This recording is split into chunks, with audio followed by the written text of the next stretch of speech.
মনে রাখবেন, রমজানকে যে কদর করে না, রমজানেও যে গুনাহ করে, রমজানেও যে জাহান্নাম থেকে বাঁচার চেষ্টা করে না, রমজানেও যে জান্নাতের আমল করার চেষ্টা করে না,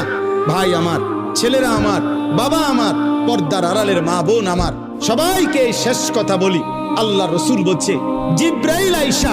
রমজানের শেষ দিন নবীজিকে আইসা বলে গেছে, ইয়া রাসূল আল্লাহ, এত বড় রমজান পেল,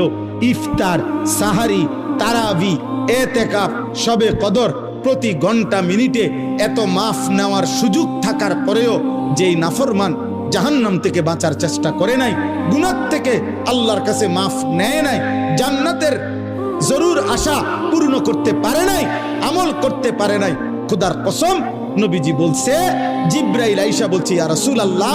এমন নাফরমানের উপরে আল্লাহর লানত, আল্লাহর লানত, লানত, লানত। নবী বলছে আমিন, আমিন। মানে নবী বলছে, হ জিব্রাইল, আমিও বললাম আল্লাহ, এমন লানত আপনি কবুল করেন এই নাফরমান উম্মতের উপরে, আমি নবীরও লানত, যা তোর রূপে খোদার লানত পড়ুক।